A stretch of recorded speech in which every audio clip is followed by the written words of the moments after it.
If you're looking to get into streaming or upgrade your existing streaming setup, we actually have not one, not two, Whitson, but three capture boxes. I was ready. You were ready. I'm proud of you. And today we're going to be talking about all three capture boxes and which one is best for you, because it's not that one is better than the other. They're all slightly different and geared towards different users. They are, and they have different kind of price points as well. So we recently released our most recent capture box, the 4K Pro. Yep. We have an episode where we kind of went in depth on that a couple weeks ago. You guys can go check that out if you want. But we also wanted to kind of put that into the context of all the capture boxes we offer, because now we offer three. So I'm going to go through these in a bit of a weird order. Sure. And there's kind of a method to my madness, but I want to start with the TUF Gaming capture box CU4K30. This was actually our first capture box. Correct. It's not our cheapest or our highest end or anything like that, but it was the first one we came out with. And it is our base model in, I think, a lot of regions. So depending on the region you're in, this may be the most affordable option available to you. So, as its name suggests, this model is capable of streaming 4K at up to 30 frames per second, or 1440p up to 60 frames per second. So, and if your gameplay is only 1080p, you can stream it up to 120 frames per second. So you have a lot of options with this one. Mm-hmm. Now that's just your output. So remember, when you hook up one of these capture boxes to your computer, if you're capturing from like the Ally or a console or another machine, you can stream in the resolutions I just mentioned, but you can output a different resolution and refresh rate to your monitor. You can pass through something higher than that. So let me actually just explain how that works really quick, just because a lot of people don't even understand what that means exactly. So the way that the setup of the capture card goes is you have your physical unit. There are 3 ports on the back of the device. One is just USB-C. So you've got a USB-C port that goes into your PC. One is an HDMI out that's actually sending the signal out to your monitor, so that's the pass-through. And then you have your HDMI in, and your HDMI in is whatever you're capturing. So your Xbox, your Ally, another PC, a laptop, whatever you want to capture with that, that's your HDMI in. But the HDMI out pass-through is a 0 latency or point whatever millisecond latency. It's negligible. It's non-existent really. To your display, and that's what Whitson's saying is that's up to 4K 60 with this capture card. Right. So if you, or 1440p 144 hertz with HDR, both of those. So like, let's say that you have a 1440p monitor and you're playing a game at 144 hertz. You cannot stream the full 1440p 144 hertz with this card. You can only do 1440p up to 60. But you can still play it at 144 frames per second in HDR, get the full experience on your monitor, and then then stream the 1440p 60 frames per second to your viewers. Or if you're recording these, I also find, so I don't stream a lot. I use these capture boxes a lot though for when I'm recording footage or taking screenshots of the Ally. So if you're a content creator doing edited stuff for YouTube, that can be really handy too, especially for devices. The Ally is a great example. I can take screenshots on the Ally or take gameplay video on the Ally, but it won't show things like the command center. So if you're trying to make a video that shows people how to use functions in the command center on the Ally, you have to capture the full display output. That's where things like this can come in really handy. So the CU4K30, along with all of our other capture boxes we're going to talk about today, is an external box. It's not a PCI capture card or like a dedicated little USB stick. What's nice about this design is that it allows you to switch between multiple systems. Like we said, if you're capturing from the Ally one day, a console another day, you don't have to worry about like moving an internal component to another PC. It also works if you're not using a desktop PC. You can use it with a laptop. So you can switch between multiple systems. You don't have to worry about PCI slots if you have enough free. And the other cool thing about the TUF capture box is that they all have a handy RGB light that is not just for wow factor. It actually shows you the status of the box. So there it is. On Jake's 2 models, it is a little light bar along the bottom. On my model that we're going to talk about in a minute, it's actually the TUF logo is an RGB light. If you're connected over USB 2.0, it'll give you a static green light. Static blue is USB 3.2, so that can help because you want to be connected over USB 3.2 if you want the max capabilities of the device.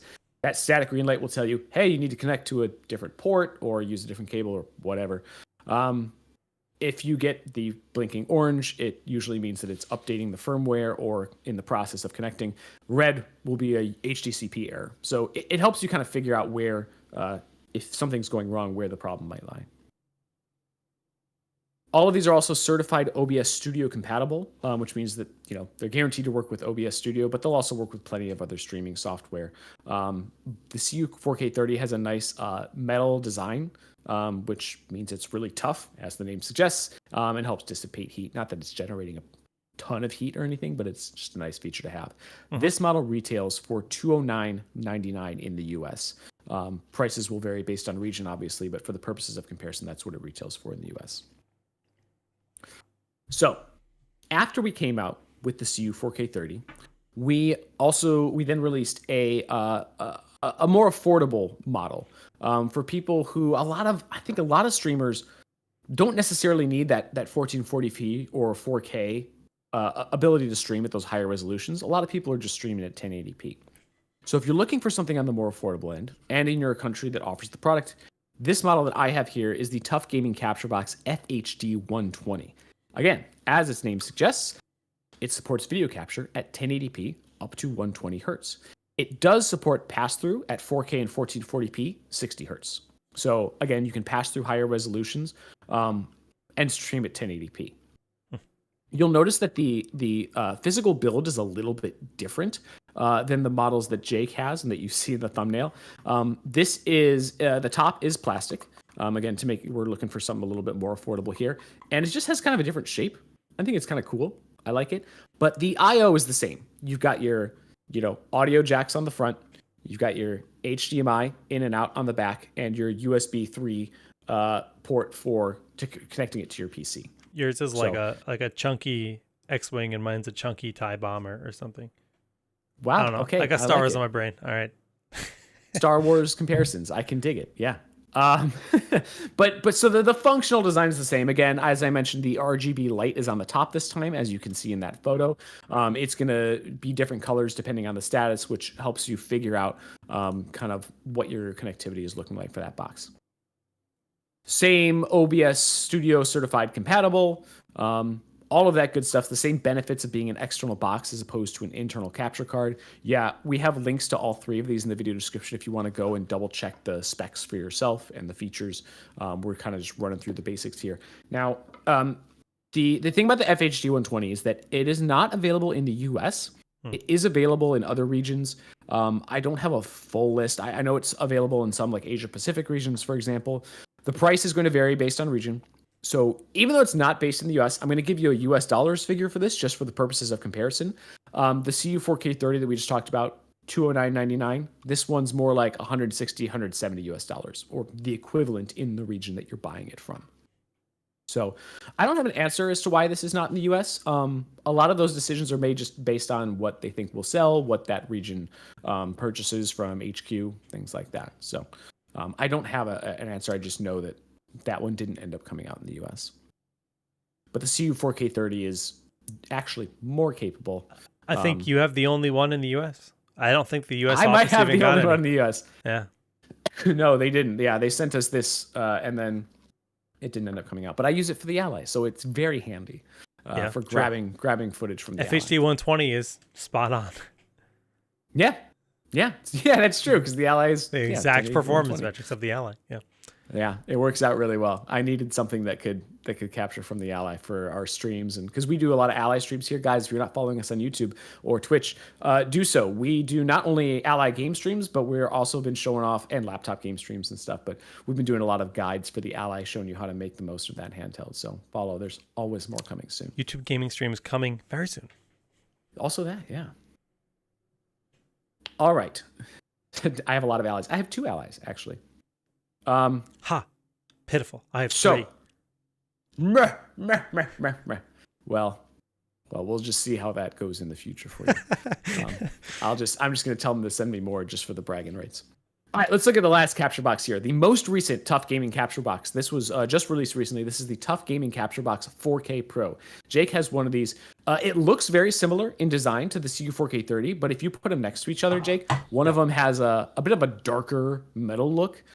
More of like a gunmetal versus like a standard silver. Yeah, I like the look of the silver just as a standalone box, but if you have an ROG machine, I feel like that's gonna go better with it. It's been 2 years of me asking them, hey, where's my ROG capture card? Just because I want the ROG branding on it. I have to like put a sticker on this, but then I feel bad because I am Team ROG. I've got a mix of ROG and TUF products in my system now, so it all works out pretty well. Yeah, because you're a savage. I'm a purist. It's what they sent me. If you're looking to stream even higher quality visuals, that is what this box is for, as the 4K Pro name suggests. This is our top of the line offering. While the CU4K30 can only stream at 4K30 or 1440p 60, this model can stream 4K up to 60 frames per second or 1440p up to 120 frames per second, while passing through the same up to 4K 144 hertz video with HDR to your display. So you're still getting a really good experience on your display. Right. So this is quite future-proofed. For example, I've got a 4K 144 hertz OLED panel behind me, and anytime I was using other capture cards on that, it just felt bad. I was dropping down to 60 FPS pass-through, and it really felt like streaming games on that display was detrimental to my experience, but no longer the case with the 4K Pro, because you're getting that 144 hertz pass through, and then obviously capture 4K 60 is pretty much the maximum that anything supports right now. But more realistically, as we're looking at Twitch and YouTube both being platforms where 2K 120 is going to be the target, that's exactly what this is built for live streaming. 2K 120 is just like the sweet spot in general. Yeah, although you can also do full HD 240 if that's what you want to do. If you're recording some sort of footage. That's for pass through. Yeah. So that's what I meant. If you have a higher refresh monitor, if you have a 240 hertz monitor, you're playing esports game, it's nice to be able to pass that through. For sure. Yep. I mean, in terms of actual, can you even upload 240 FPS on YouTube? I don't even know if it supports that. I don't believe so, but I could see recording that high being useful if you were trying to like pixel peep on your own skills or something, but that's not available just yet. Yeah.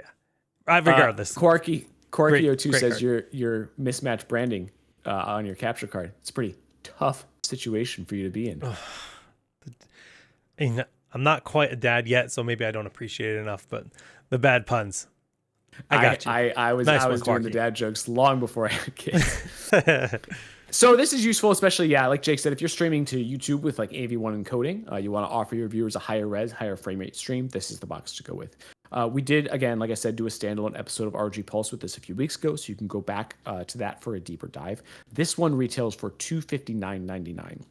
So only a bit more than the CU4K30, worth the upgrade if you want to future-proof or want to have those higher res recordings and streams. Now, all of that said, this is not the only product that you will need if you're setting up a big streaming setup. We're going to have a full article detailing the best ROG and TUF Gaming gear for your streaming setup. But right now, I do want to call out a couple of products that you may also want to look at if you are looking at these capture boxes. One is this mic right here, the ROG Carnix. This is a great option for a mic if you want to make your voice sound significantly better than a typical headset. Our headsets do sound good, so I'm using here the ROG Delta S RGB. It does come with a detachable boom mic, which is nice because I can take it out for these shows when I'm using the Carnix. But if I'm just doing meetings or gameplay with friends, I tend to use the boom mic. It's still great for general communications, but if you're streaming or podcasting, you want something that's going to really, really up the quality of those. Your audio. Audio quality is number one for both of those activities, streaming and podcasting. Audio quality is more important than having a webcam or anything like that. If you're investing money into becoming a streamer, get a decent microphone.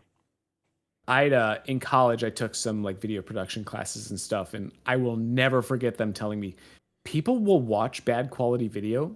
People will not listen to bad quality audio. They will straight up turn your stuff off.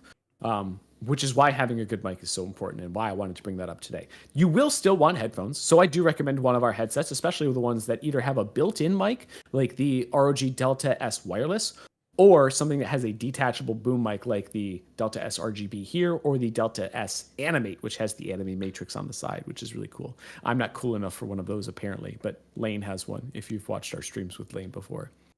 But yeah, so those are two products that I would definitely recommend alongside, a PC with a good graphics card in it to do that NVENC encoding, a good CPU. If you have a lot, like you watch our show, we have a lot of animated backgrounds.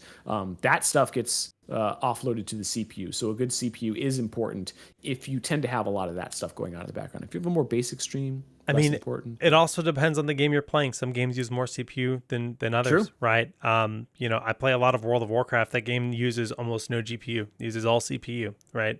It's hilarious. I'm playing a game that's 20 years old, and my machine will spin up and go nuts if I stream it. It's funny because I'm playing at 360 FPS, but still at 1440p. It's a nature of open world games though, and MMOs, right? Because it's not draw the distance. Graphics aren't pushing it. It's draw distance. It's number of NPCs or other player characters, right? Like exactly that stuff weighs on the CPU a lot more. Yep. And not all games necessarily will use your full CPU. Some of them only may use a few cores, but a few of them will really make use of all those cores, and that's where you're going to want a hefty CPU for streaming. Diogo says he already has the Carnix. Nice. There you go. You're already ahead of the game. And the cool thing about the Carnix is that it comes with a stand that you can use right out of the box, but then you can also, as your streaming setup kind of grows, you can hook it onto a boom arm or something like that, like Jake and I are both using here. Gives you a little bit more flexibility in placement and things like that. I just like to slap my mic out of the way. Just like, blah, get out of my face. I'm really afraid that I'm going to hit it. We've done an episode on the Carnix as well that you guys can go back and watch. So anyway, keep an eye out for that streaming guide. It's coming soon. In the meantime, this little segment is just part of our show. If you want to see the full stream with even more content, subscribe to our YouTube and Twitch channels. We stream this show, ROG Pulse, every Thursday. We do walkthroughs, guides, unboxings, but we also do game streams on Twitch coming soon to YouTube. You can follow us on social media and join our Discord to stay up to date with the latest announcements and giveaways. You can type !Discord in chat to get the link, or just what's the link, Jake? rog.gg/join Discord. You got it. I'm so proud of you. Yeah. What up? All right. Anyway, thanks for watching, guys. We'll see you next time.